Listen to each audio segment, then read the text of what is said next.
দুপুর বন্ধুরা, তোমরা ভালো আছো? আমি ভালো আছি, আশা করছি তোমরাও ভালো আছো। আজকে মঙ্গলবার দুপুর থেকে ভিডিওটা শুরু করেছি বন্ধুরা।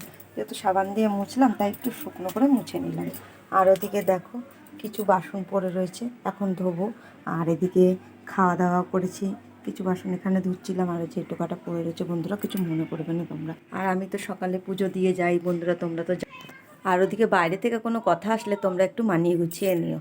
আর এদিকে দেখো সব জামা কাপড় কিছুটা শুকিয়েছে, তুলে এনেছি। আর কিছু জামা কাপড় তো ঘর দিয়ে মেলা রয়েছে কিছুটা। বন্ধুরা তোমরা কিছু মনে করো না, যেহেতু বর্ষাকাল। আর আজকে সেরকম কিছু ভিডিও করিনি বন্ধুরা, তোমরা তো জানোই।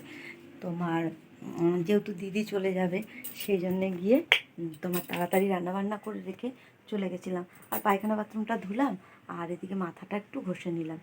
যে পায়খানা বাথরুম ধুলে তো মাথা ঘষতে হয় বন্ধুরা, সেটা তো জানো। আর মাথাটা ঘষে নিলাম, আর গিয়ে কী করলাম, তোমার ভিডিওটা মানে হচ্ছিল না, যেহেতু মানে দেখাচ্ছে ফুল হয়ে গেছে স্টোরেজটা। তোমার দিদি আগে দুবার এসছে বিয়ে হওয়ার পরে। দিদি ব্যাঙ্গালোরে চাকরি করতো, এখন দিদির বিয়ে হয়ে গেছে।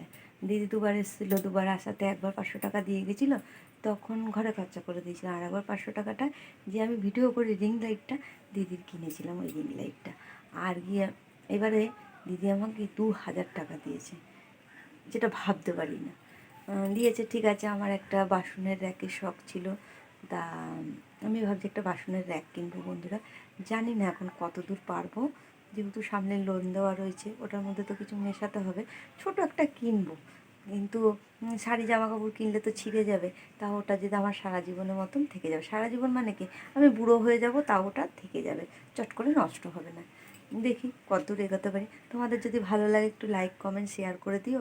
মনে করো যদি দিদিটাকে সাবস্ক্রাইব করা যায়, দিদি শ্রেষ্ঠ গল্প দেখা যায়, মানে ভিডিও দেখা যায়, তাহলে একটু চ্যানেলটা সাবস্ক্রাইব করে দিও। তোমরা ভালো থেকো, সুস্থ থেকো, টাটা। আর বড় করলাম না ভিডিওটা, তাহলে আর নিতে পারবো না।